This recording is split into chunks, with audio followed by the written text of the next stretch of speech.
welcome back to Painting with Taylor Kubicek. That's me.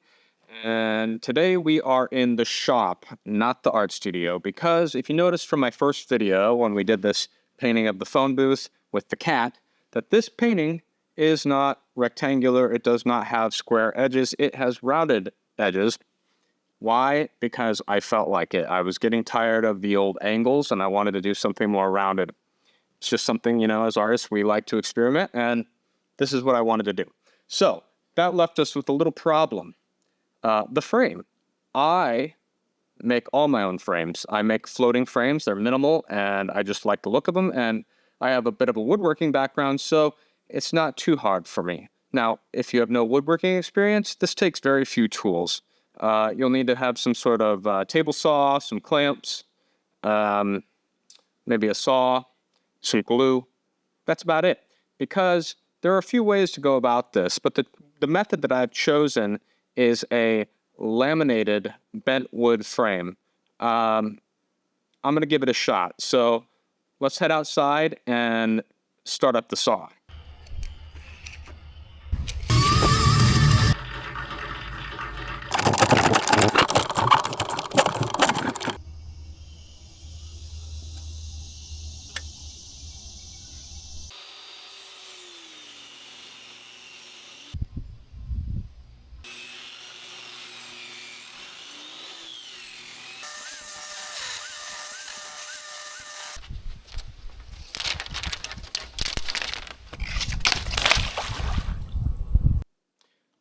So now that the wood strips have been soaking for a full day in very, I would say, warm water in that pool in 100-degree heartland of America August heat, the water has now soaked into that wood, all the pores of it, and the grain has expanded, and it's more pliable now. So typically when you're doing a laminated wood piece, anything that's bent, you're going to want to make a form and wrap it around and clamp it and glue it together in strips.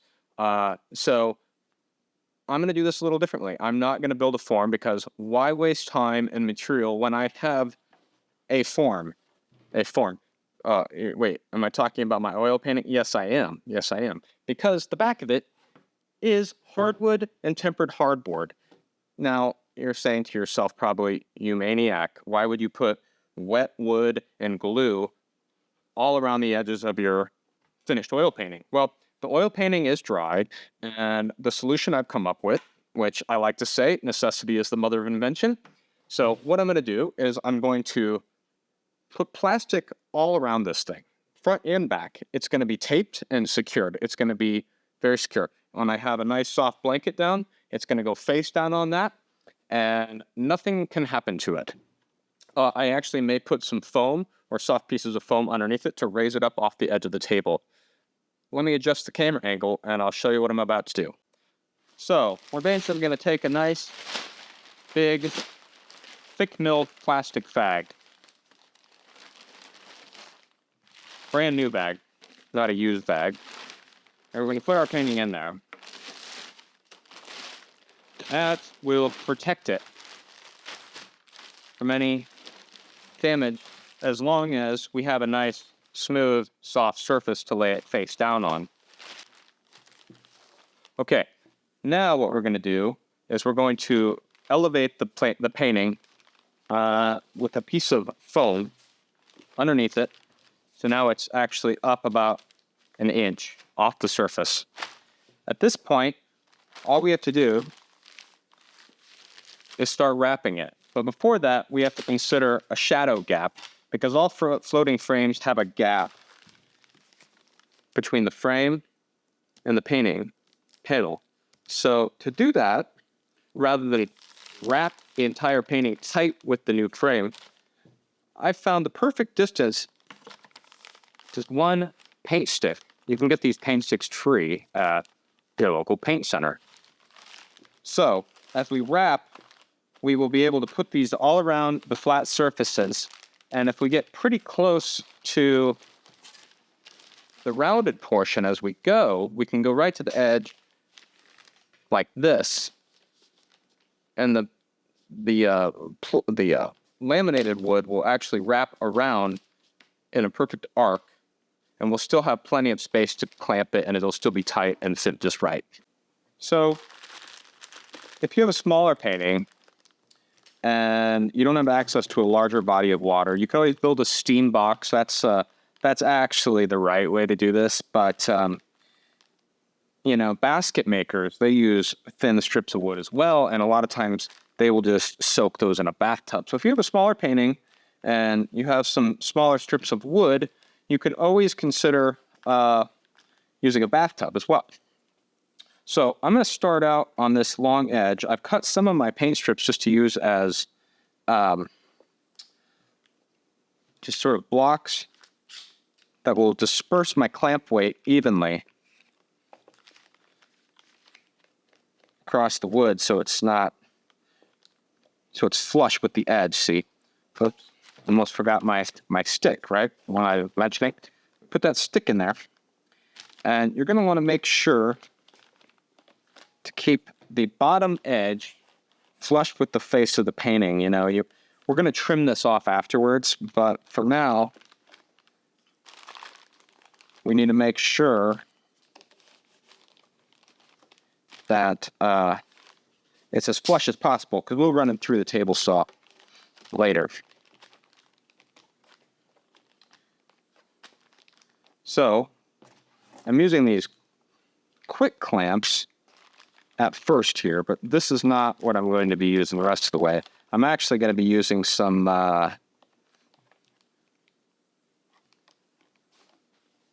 clamps this style here, because they're actually cheaper. If you go to some of the cheaper tool stores, you can get a whole bunch of these pretty cheap, and I got a bunch of them. So we're just going to keep working our way around here. Fold it up so you can see better. With these bigger clamps, you can see they have more surface area. These are a lot smaller, so you want to kind of distribute that a little more evenly. We're trying to work fairly quick because the wood will dry out. Now I'm going to start the bending process.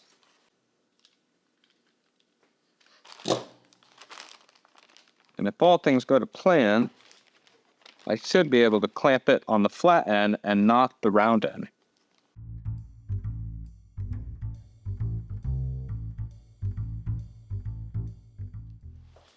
Keep going around the horn here.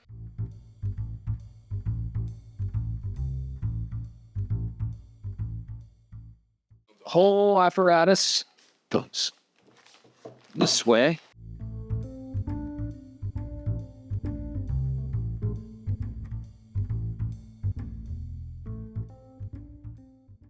And when I put levers on this, I'm not pushing here, I'm pushing far out so I can slowly let it roll without it breaking.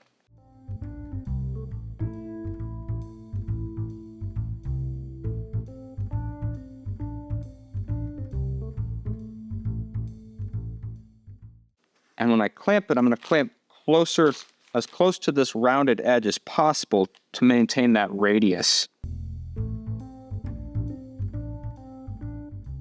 I'm feeling the underside of this and making sure it's nice and flat with the front of the painting.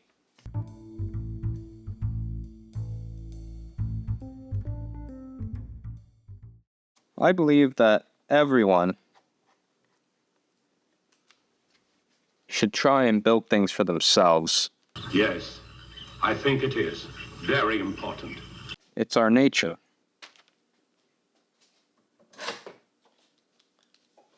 I always say, if man can build the pyramids, why can't I do XYZ? Why can't I build my own frame? Right? Well, some of you might be saying, but aliens built the pyramids. You say, oh yeah, well, what makes them smarter than us? And you might say, well, for one, they're smart enough to get to another planet, and we're not. And to that I'd say, I visit different universes daily. I'm an artist. Hello. That's why I paint. I can create any universe I want. Joking, of course. So this is a little long here. I'm bumping my clamp. I'm going to have to cut it for sure. So I'm going to cut it about here, and then I'll fine cut it to meet up where the other one meets. If you can see, it's just about an inch and a quarter too long. I'm going to turn this way so you can see a little better. And as you can see, that's a little too long. So what we're going to do is we're going to clamp it here. We're going to get it real close and tight. And I'm going to use a little saw. And we're going to trim that right up tight. And then we'll be ready to put the next piece on. See how nice and tight that is there? That's what we want. I'll put another clamp right there to make these join up nice.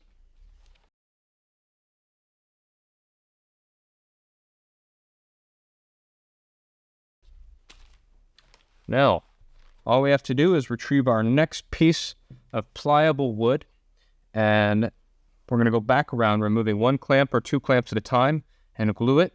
And we're going to overlap that seam with one full strip as we go around. We don't want the seams to end up in the same spot. In fact, when we're done, we want our seams, our last piece, we want the seams to end on the top or the bottom of the painting, because that's less visible from the sides as you're viewing it.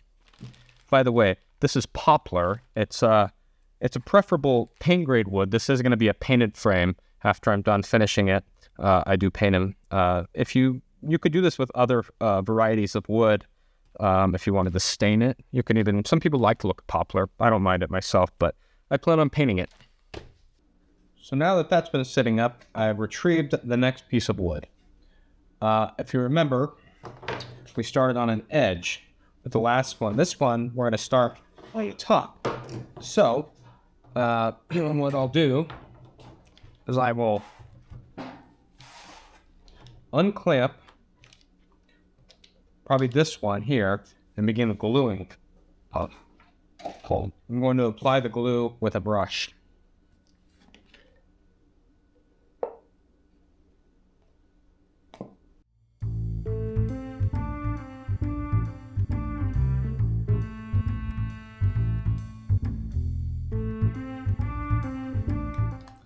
You see it still has some give. It's still kind of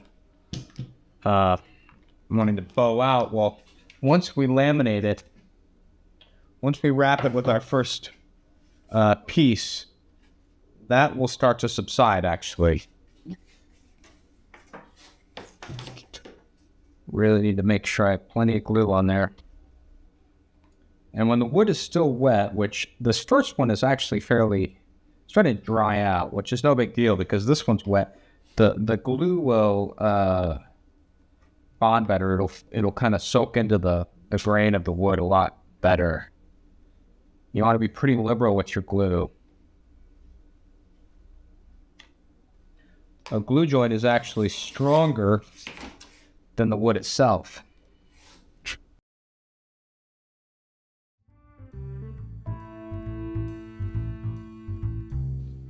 I'm just going to remove the clamps as I go and put them back on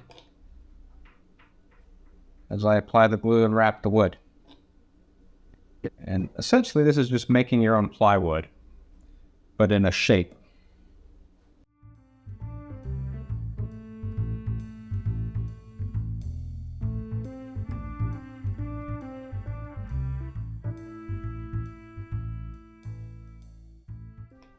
Checking it again to make sure it's still flush. This one moved a little bit, so I'm gonna actually have to come back, push it down.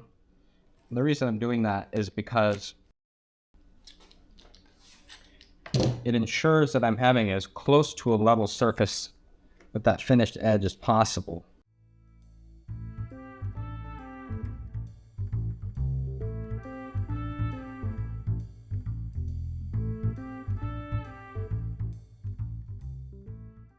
At this point, our second one is almost complete. Okay, so it is the following morning since our last glue up. We have 2 strips applied, I've taken all the clamps off. It's dry.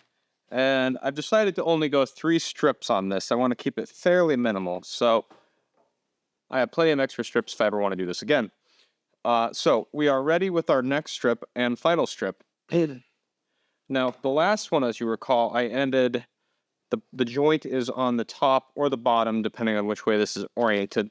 And so I'm going to make sure that the joint on this one lands on the opposite side. That way I'm overlapping that joint there.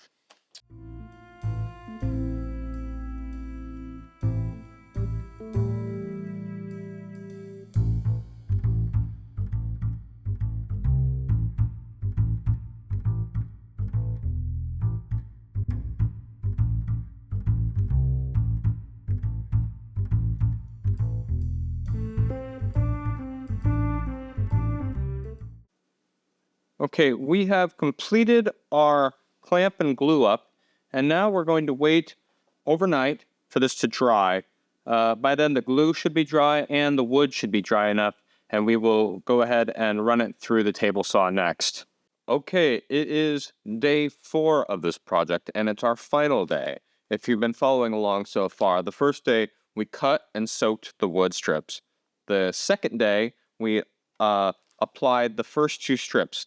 The first one and then the second one, which was glued to that. The next day, yesterday, we applied the final strip. You can keep going with this, but you're going to need to give it adequate time. You probably don't need to wait an entire day. I just have been. But to do it for these purposes, we've just been letting one day pass in between. But since I'm going only 3 strips deep wide, we are to the point where we can take these clamps off. And if you've noticed, every strip that we've gone around consecutively, I've used a lot more clamps each time. That ends today, though. Now it is time to remove all of the clamps. Okay, the painting is out of the bag. The cat is out of the bag. Yeah, the cat is out of the bag. The painting is in perfect condition. It protected it great. No worries there. The frame itself is dry. The clamps are removed. And now what we're going to have to contend with is there's been some glue, residual glue, and some wood chips that are kind of stuck to it from those sticks. And of course, like I said, these strips were never going to be perfect. They just weren't because they swell at different thicknesses and widths. So I'd always planned to run this through a table saw, one side at a time, and make it even on both sides and flat, nice and flat on the front and back. As you know, I made this wider than the painting panel itself because I want it to protrude just a little bit off the front of the face of the painting. So let's go out to the saw.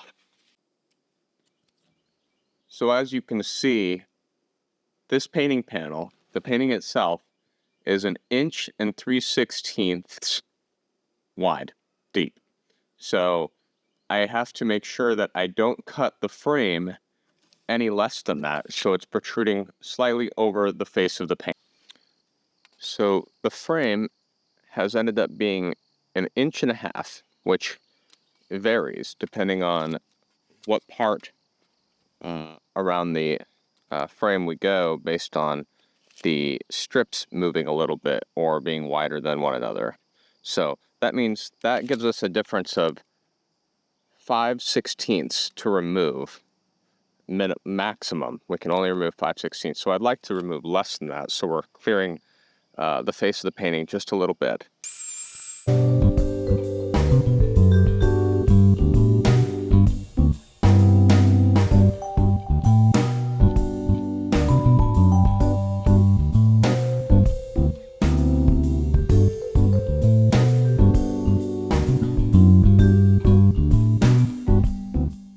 Okay, so now that it's cut and it is standing proud of the face of the painting, we're going to address a few issues here. Since we didn't use a form and we did use the painting itself, there were some gaps that had opened up that I didn't see from below, which shouldn't actually be a problem because we have putty. We're gonna put some wood putty in these, and then we're gonna go ahead and sand the whole thing, and any irregularities will sand out.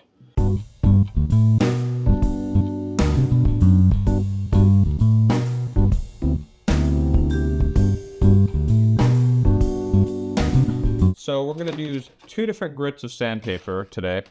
We're going to start out with an 80 grit, which is pretty aggressive because we have some glue and just some irregularities in the wood that are left over, and this will remove those. So we're going to be careful not to hit the edge profile of the wood with it, but just the flat areas with the 80 grit. And then we're going to move on to the 120, and this will be our final grit. It's plenty smooth enough for a paint job.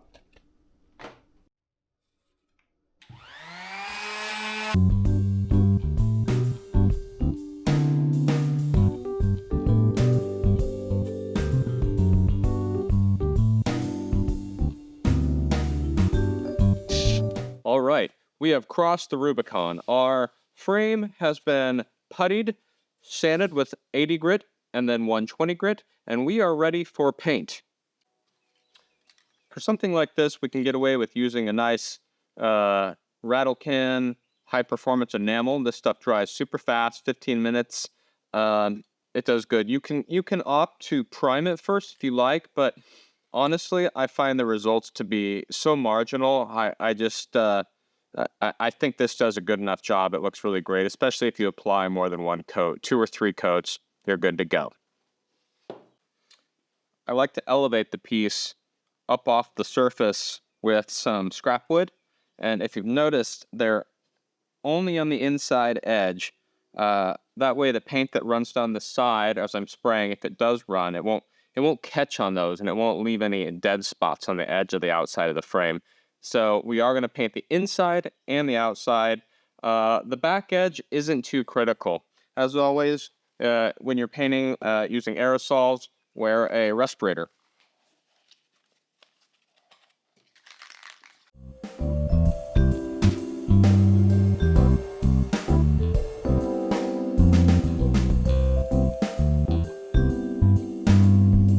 So the frame has now been painted and attached to the painting. And before I show you the final results, I would like to ask you to like and subscribe to my channel. If you have any questions about this project, please leave them in the comments below, and I will be sure to answer them as soon as I can.